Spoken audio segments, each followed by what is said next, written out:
Let's commence today's practice. नमस्कार, आप सभी लोगों का स्वागत है ईवास परिवार में। और आज की प्रैक्टिस शुरू करते हैं। सभी साथी जवाब दें और जिनका भी जवाब सही होगा वो अपने लिए थम अप जरूर करेंगे। I hail you at Evas. Let's commence today's practice. Question number 86। He transport the transport workers have organized a strike asking for more salary, demanding, begging, requesting। My dear, ये बहुत ही स्टैंडर्ड क्वेश्चन है जो थोड़ा सा आपको confuse करा सकता है। The transport workers have organised a strike.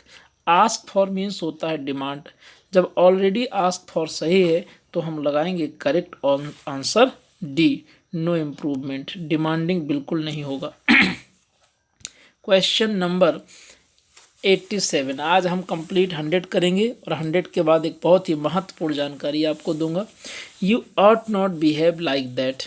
यहाँ पर ऑप्शंस देखेंगे, ought to not have, ought not to behave, ought not to have behaved. यहाँ पर दो स्ट्रक्चर आपको ध्यान देना है। एक होता है ought to plus main verb की थर्ड फॉर्म, दूसरा ought to plus have plus behaved. अगर हम दिए गए सेंटेंस पर विचार करें, यू ऑट नॉट बिहेव, तो स्ट्रक्चर तो सही है। इसका अर्थ निकलेगा कि तुम्हें ऐसे व्यवहार नहीं करना चाहिए। यू ऑट नॉट बिहेव, तुम्हें व्यवहार नहीं करना चाहिए। लाइक दैट, वैसे। अब आज आपको मैं एक बहुत ही स्पेशल स्ट्रक्चर सिखाने जा रहा हूँ। इस स्ट्रक्चर को पूरे ध्यान से सीखिएगा और बहुत अच्छे से अटेम्प्ट करिएगा। चलिए आज सिखाता हूँ आपको। देखिएगा, ये जो ऑट टू है क्या है, एक मॉडल है। और मॉडल का रूल होता है सब्जेक्ट प्लस कोई भी मॉडल हो। हमने लिख दिया ऑट टू प्लस वर्ब की फर्स्ट फॉर्म। लेकिन अगर वर्ब की फर्स्ट फॉर्म के स्थान पर ऑट में यदि हम हैव लिख देते हैं और फिर मेन वर्ब की थर्ड फॉर्म लगा देते हैं तो इसका मीनिंग चेंज हो जाता है। तुम्हें वैसा नहीं करना चाहिए था। जैसे हम बोलते हैं you should go there, you should have gone there, तुम्हें वहाँ जाना चाहिए था। जब हमें पास्ट की कोई इवेंट दर्शानी हो तो हम आर्ट के साथ, शुड के साथ, मस्ट के साथ हैव लगाएंगे प्लस मेन वर्ब की थर्ड फॉर्म लगाएंगे। यानी कि हमारा ये लाइक दैट वैसा ये इंडिकेट कर रहा है कि ऑप्शन बनेगा C, you ought not to behaved like that, तुम्हें वैसा व्यवहार नहीं करना चाहिए था। ये लाइक दैट की वजह से हमारा होगा ought not to have behaved. बहुत ही स्पेशल स्ट्रक्चर, ध्यान दें। यहाँ पर मुझे पता है कि अभी हमारे कुछ विद्यार्थियों को पूर्ण रूप से समझ में नहीं आया होगा, इसलिए मैं पुनः यह बात रिपीट करता हूँ ताकि आप अच्छे से समझ सको और कभी भी गलती ना हो। थोड़ा ध्यान से देखिएगा क्या है, इसको कैसे समझना है। ये पूरी बातें आपको बहुत ही इत्मीनान के साथ देखना होगा। ठीक है, आइए शुरुआत करते हैं। इसको दोबारा मैं आपको बताता हूँ। जैसे माय डियर हम लिखें यू शुड वर्क हार्ड। ठीक है, तुम्हें कठिन परिश्रम करना चाहिए। और इसी को हम ऐसे लिख दें, you should plus have, you should have worked hard, third form worked hard. इसका हिंदी निकलेगा तुम्हें कठिन परिश्रम करना चाहिए था। बस क्या हुआ, पास्ट की ओर संकेत देने के लिए माय डियर, पास्ट की ओर संकेत देने के लिए हमने क्या कर दिया, पास्ट की ओर संकेत देने के लिए हमने यहाँ पर यूज कर दिया आपका हैव प्लस मेन वर्ब की थर्ड फॉर्म। इसलिए ऑप्शन बनेगा सी, ऑप्शन बनेगा। मुझे यकीन है कि ये बात आपको समझ में आ गई होगी। अगर नहीं समझ में आई तो कमेंट में लिखिएगा, मैं पुनः इसको डिस्क्राइब करूँगा। नेक्स्ट 88 की ओर चलते हैं। Question number 88। The postman comes twice a day, don't he. यह क्वेश्चन टैग एकदम गलत है और याद रखिएगा सभी लोग रिप्लाई करें। You all are suggested to reply. Question tag से क्वेश्चन जरूर आता है। हम यहाँ पर देख पा रहे हैं कि पोस्टमैन के लिए ही लगेगा, ठीक है, लेकिन डज आएगा ना, यानी कि डजंट ही, नॉट नहीं है तो नॉट लग जाएगा।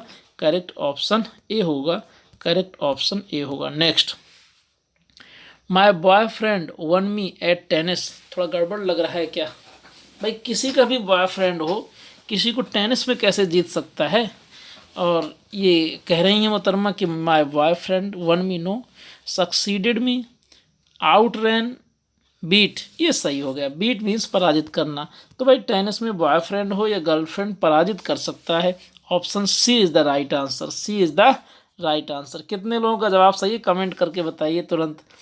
नेक्स्ट थम अप करिए, सभी साथी थम अप करें एक बारदार तरीके से। हाँ जी बिल्कुल, बहुत अच्छे, well done well done. It was mere affection that stopped him from beating his son. My dear, थोड़ा मियर का आज पोस्टमार्टम कर देता हूँ ताकि जीवन में कंफ्यूज ना हो, समझ लो पूरी बात। MERE मियर, मियर जब नाउन होता है तो इसका मतलब होता है झील या नदी, जैसे कह लो छोटी सी झील। और यही मियर जब एडजेक्टिव होता है तो इसका अर्थ होता है ओनली, यानी कि केवल।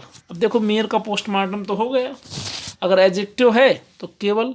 चलो, ग्रेट महान, मच अधिक। फिलियल मीन्स होता है पिता पुत्र प्रेम। क्या जी, फिर से सुनो, फिलियल मीन्स होता है पिता पुत्र प्रेम। अच्छा वर्ड है, नोट कर लीजिए सभी साथी। यहाँ पर ऑप्शन सी लग जाएगा। इट इज़ फिलियल अफेक्शन, ये पिता पुत्र का प्रेम था। That stopped him from beating his son, जिसने उसे रोक दिया अपने बेटे को पीटने से। Correct answer is C. Next 91, he parted with his money, from money to money, in money no improvement. अगर कोई व्यक्ति से अलग होता है तो हम पार्ट फ्रॉम का प्रयोग करते हैं, कोई वस्तु से अलग होता है तो हम पार्ट विद का यूज करते हैं। इस बेस पर तो बताएं नो इम्प्रूवमेंट लगेगा। हाँ जी, मैं बताने वाला नहीं हूँ, ऑलरेडी मेरे जो विद्यार्थी हैं, ठीक है ना, बिल्कुल बिल्कुल टीम एजुकेशन इंडिया के जो विद्यार्थी इस समय देख रहे होंगे, उनको मैंने ये चीज़ पढ़ाई है कंजंक्शन में, और यह बात वे दावे से बता सकते हैं कि हाँ सर आपने ये पढ़ाया है। और सभी लोग रिप्लाई करें, आपको मैं 30 सेकेंड्स का टाइम दे रहा हूँ, सभी साथी रिप्लाई करेंगे, सभी साथी रिप्लाई करेंगे। कोई भी यहाँ क्या फ्रॉम लगेगा या नो इम्प्रूवमेंट होगा। क्यों? क्योंकि नाक की दवा कान में और कान की दवा नाक में बेटे डालते रहोगे तो सिलेक्शन से वंचित हो जाओगे।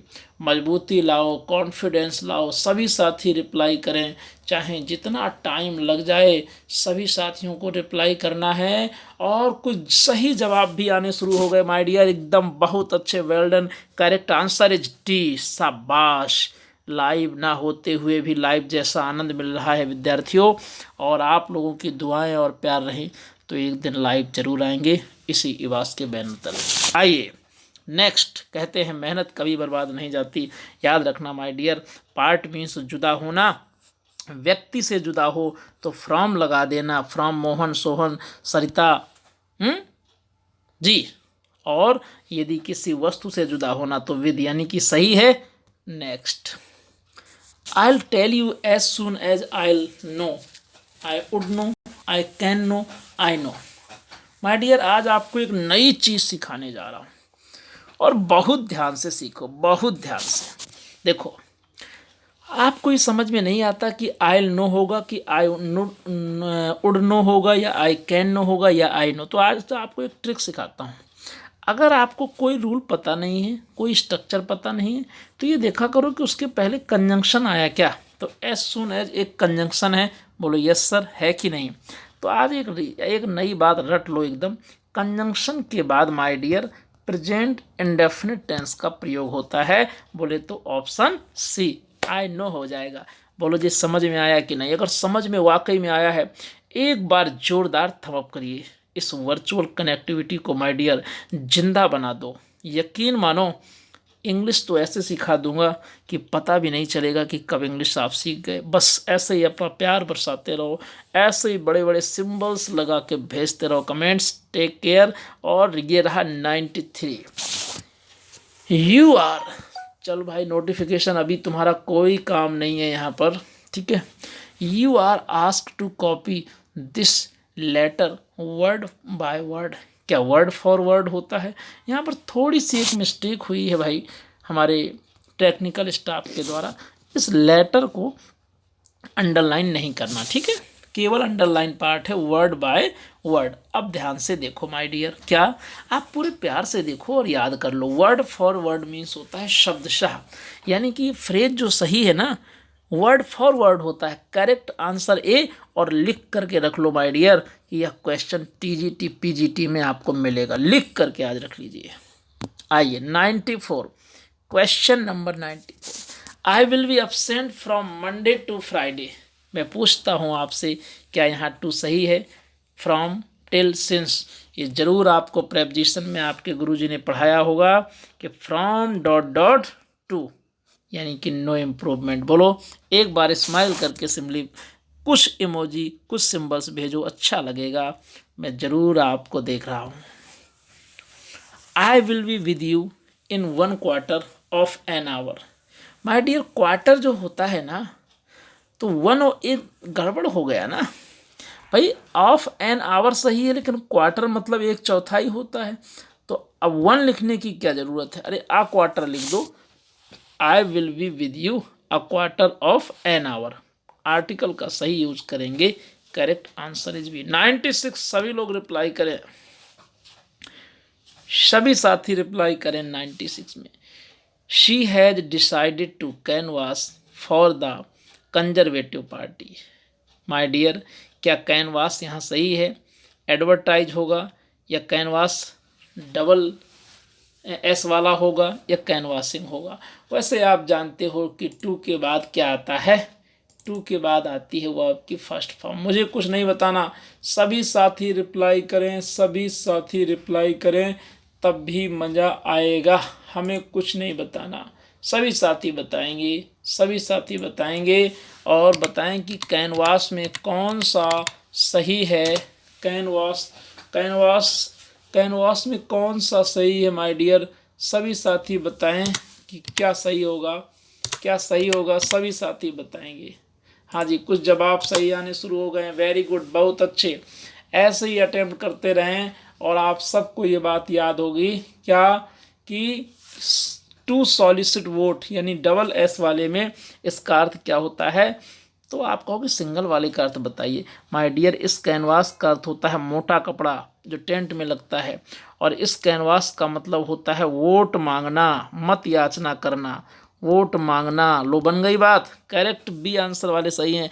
प्रेज वर्दी, कॉन्ग्रेचुलेशंस, ऑप्शन बी जिन्होंने जवाब दिया। Next 97, serious charges of corruption were levied against him. एकदम पुट, लेवल्ड, अच्छा मेड।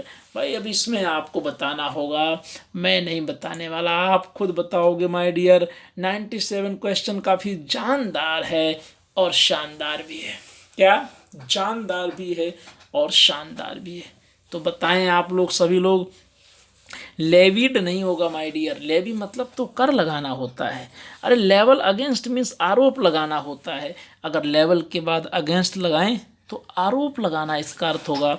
सीरियस चार्ज का मतलब गंभीर आरोप ऑफ करप्शन, भ्रष्टाचार के, वर लेवल्ड अगेंस्ट हिम। बहुत अच्छा क्वेश्चन है, B is the right answer. 98, more than 1 person was killed in the accident. 98 में सभी लोग रिप्लाई करें। स्ट्रक्चर है more than 1 plus singular noun plus singular verb, तो पर्सन भी सही है, वाज किल्ड भी सही है, तो आंसर सही लगा दो, नो इम्प्रूवमेंट। शाबाश, well done. Question number my dear, question number आपका बनेगा 99। A lot of bloodshed could have been saved had the administration taken timely action, protected, prevented, eschewed. 99 question बहुत अच्छा है माय डियर। यहाँ सेव तो नहीं होगा, सेव मीन्स बचाना, प्रोटेक्ट मीन्स रक्षा करना, प्रिवेंट मीन्स रोकना, एस्च्यू मीन्स टालना। एस्च्यू मतलब अवॉइड होता है, तो ये भी नहीं होगा। करेक्ट आंसर बनेगा B. A lot of bloodshed could have been prevented, बहुत खून खराबा रोका जा सकता था। Had the administration taken timely action, यदि प्रशासन ने समय से एक्शन यानी कार्रवाई की होती। एकदम सही आंसर है B. Do you know to prepare the balance sheet? Do you know to prepare? तो माय डियर एक रूल याद कर लो, नो के बाद दूसरी वर्ब आए तो हाउ टू लगाते हैं। सभी साथी रिप्लाई करें। लास्ट क्वेश्चन आज का, do you know how to prepare balance sheet. ये रूल सभी भैया याद करें, सभी बहनें याद करें कि नो के बाद अगर दूसरी वर्ब आती है तो हाउ टू लगाते हैं। और आज की प्रैक्टिस 100 क्वेश्चन कंप्लीट हुई। बस लिंक में जाओ तो डिस्क्रिप्शन में इवास ग्रुप ज्वाइन करो, चैनल है ये। आप टेलीग्राम में कुछ नहीं, आप EWAS यानी इवास लिख दोगे ना, सीधे आप हमारे चैनल में आओगे। फट से हमारी फ़ोटो देखना, उसमें ज्वाइन दबाना और वहीं पर आपको पूरे 100 क्वेश्चन विद आंसर मैंने PDF लगा दिया है। आज ही जाके डाउनलोड कर लो और अपने पास हार्ड कॉपी रख लो। ऐसी ही प्रैक्टिस चलती रहेगी। और कल से मैं प्रैक्टिस लेके आने वाला हूँ आपको, क्या, एप्रोप्रिएट वर्ड 100 क्वेश्चन का, वो भी एक सीट चलेगा। और ऐसे लगातार हम लोग, अब कोशिश हमारी ये होगी कि डेली 20 क्वेश्चन करें हम लोग 20 मिनट्स में। 15 से 20 मिनट आप मेरे साथ डेली दीजिए, यकीन मानिए। संडे जो हमारा होगा, अब हम संडे को लिटरेचर लेके आएंगे, लिटरेचर का क्वेश्चन, और 6 डेज लैंग्वेज करवाऊँगा। इसी तरीके लगे रहिए। उम्मीद करता हूं कि जूनियर की जानकारी आपको मिल गई होगी, नहीं तो कल डिटेल्ड विज्ञापन की जानकारी लेके आऊँगा। टेक केयर, अपना ख्याल रखें। साथ ही में इवास परिवार के आप अब इंटीग्रेटेड अभिन्न अंग हैं, और इस बात का ख्याल रहे कि इस परिवार के आप बहुत ही रिस्पेक्टेबल कैंडिडेट हैं। बस जिम्मेदारी एक है, एक लाइक, एक शेयर, एक कमेंट। आपका एक शेयर निश्चित तौर पर इस परिवार को बहुत ही स्ट्रेंथ देगा।